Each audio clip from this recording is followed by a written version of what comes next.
నమస్కారం. వైద్య విద్యలో అడుగుపెట్టాలనే లక్ష్యంతో ఉన్నారా? అయితే మీకోసమే ఈ వివరణ. నీట్ 2026కు సంబంధించిన అధికారిక సమాచారాన్ని, నియమ నిబంధనలని అన్ని సులభంగా అర్థమయ్యేలా ఇప్పుడు తెలుసుకుందాం.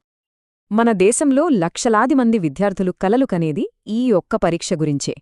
డాక్టర్ అవ్వాలి అనేవాళ్ల ప్రయాణంలో ఇది మొదటి, ఇంకా చెప్పాలంటే అతి పెద్ద మెట్టు. అందుకే దీనికి అంత ప్రాధాన్యం. ముందుగా అసలీ నీట్ యూజీ అంటే ఏంటో స్పష్టంగా చూద్దాం. ఇది దేశంలోని అన్ని మెడికల్ కాలేజీలలో ఎంబీబీఎస్, బీడీఎస్ లాంటి కోర్సుల్లో చేరడానికి నిర్వహించే ఏకైక జాతీయ స్థాయి ప్రవేశ పరీక్ష. సింపుల్గా చెప్పాలంటే దేశమంతటా ఒకే పరీక్ష, ఒకే ర్యాంకింగ్ సిస్టమ్. ఈరోజు మనమేం తెలుసుకోబోతున్నామంటే నీట్ అంటే ఏంటి అనే బేసిక్స్ దగ్గర్నుంచి మొదలుపెట్టి ముఖ్యమైన తేదీలు, అర్హతలు, అప్లికేషన్ ప్రాసెస్, పరీక్ష రోజున ఏం చెయ్యాలి, ఏం చెయ్యకూడదు, చివరికి పరీక్ష తర్వాత జరిగే ప్రక్రియ వరకు అన్నీ స్టెప్ బై స్టెప్ చూద్దాం. ఇక మన మొదటి విభాగం, అసలు నీట్ అంటే ఏంటి, ఇది వైద్య విద్యకు ఎలా ఒక ప్రవేశ ద్వారంగా పనిచేస్తుందో ఇప్పుడు చూద్దాం.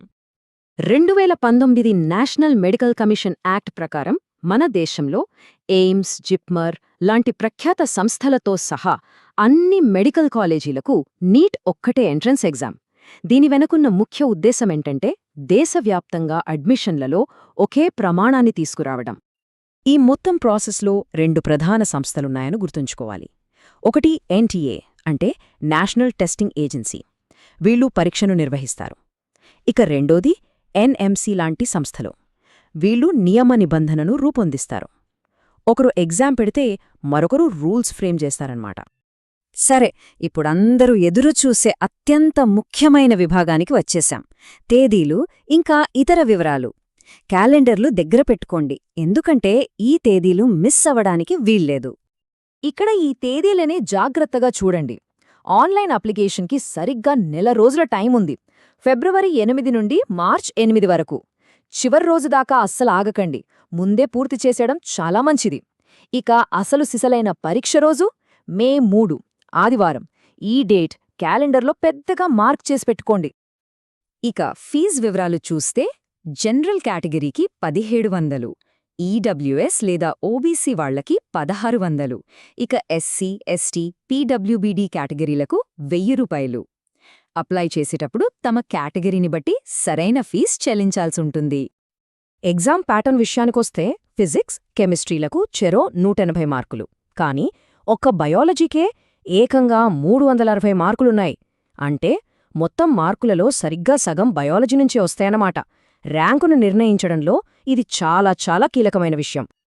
ఇది ఆన్లైన్ టెస్ట్ కాదు, పెన్ అండ్ పేపర్ విధానంలోనే జరుగుతుంది. పరీక్ష సమయం కరెక్ట్గా 3 గంటలు, మధ్యాహ్నం 2 గంటల నుంచి సాయంత్రం 5 గంటల వరకు.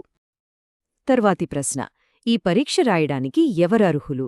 ఈ అర్హత ప్రమాణాలను సరిగ్గా అర్థం చేసుకోవడం చాలా అవసరం. లేదంటే కష్టపడి ప్రిపేరైన అప్లికేషన్ రిజెక్ట్ అయ్యే ప్రమాదముంది. సరే, ఇప్పుడు అసలు విషయానికొద్దాం. ఇంతకీ నీట్ 2026 పరీక్షకు ఎవరు అర్హులు? ఆ వివరాలు చూద్దాం. అర్హతకు సంబంధించి వయస్సు, జాతీయత, చదువు ఇలా చాలా నియమాలుంటాయి.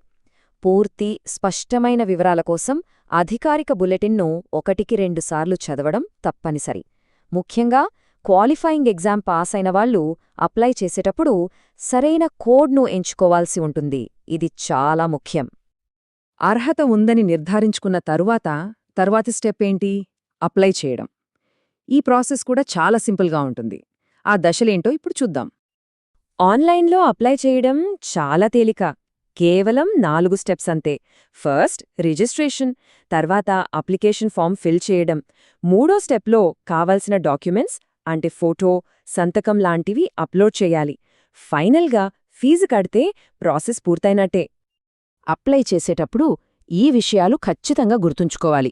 మొదటిది, కేవలం అధికారిక వెబ్సైట్ neet.nta.nic.in లో మాత్రమే అప్లై చేయాలి. రెండోది, కమ్యూనికేషన్ కోసం స్వంత లేదా తల్లిదండ్రుల ఫోన్ నంబర్, ఈమెయిల్ మాత్రమే ఇవ్వాలి. ఇక మూడోది, ఇది మరీ ముఖ్యం, సబ్మిట్ చేసే ముందు ప్రతి వివరమూ 2 సార్లు చెక్ చేసుకోవాలి. సరే, అప్లికేషన్ ప్రాసెస్ అయిపోయింది. ఇప్పుడు అందరిలో కాస్త టెన్షన్ పెంచే రోజు, పరీక్ష రోజు. ఆ రోజు ఎలాంటి రూల్స్ పాటించాలో క్లియర్గా తెలుసుకుందాం. పరీక్ష రోజున రూల్స్ చాలా స్ట్రిక్ట్గా ఉంటాయి. అడ్మిట్ కార్డ్, ఐడీ ప్రూఫ్ లాంటివి తప్ప లోపలికి దాదాపు ఏమీ అనుమతించరు.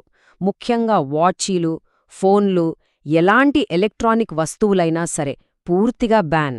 అలాగే వాళ్లు చెప్పిన డ్రెస్ కోడ్ను తప్పకుండా పాటించాలి, లేదంటే పరీక్షా హాల్లోకి అనుమతి దొరకడం కష్టం. పరీక్ష రాసేశారు, అంతా అయిపోయిందా? లేదండి. ఫలితాల నుంచి అడ్మిషన్ వరకు మరో పెద్ద ప్రక్రియ ఉంది. అదేంటో మన చివరి విభాగంలో చూసేద్దాం. పరీక్ష తర్వాత ప్రాసెస్ ఇలా ఉంటుంది. ఫస్ట్ ఓఎంఆర్ షీట్లను ఆన్లైన్లో పెడతారు. తర్వాత ఆన్సర్ కీ ఇచ్చి ఏమైనా అభ్యంతరాలుంటే చెప్పడానికి ఛాన్స్ ఇస్తారు. ఇవన్నీ అయ్యాక ఆల్ ఇండియా ర్యాంక్తో పాటు ఫైనల్ రిజల్ట్ వస్తుంది.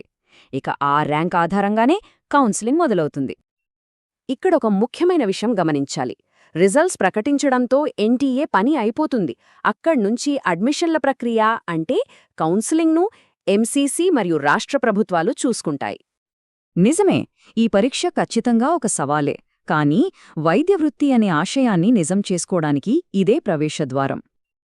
సరే, ఇప్పుడు ఈ ప్రయాణానికి సంబంధించిన పూర్తి రోడ్ మ్యాప్ మన ముందుంది. ఇక ఈ ప్రయాణంలో సిద్ధం కావడానికి వేయాల్సిన మొదటి అడుగు ఏమిటి?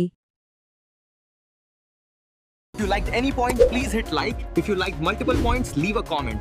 And if you want more informative points, subscribe and turn on the bell button.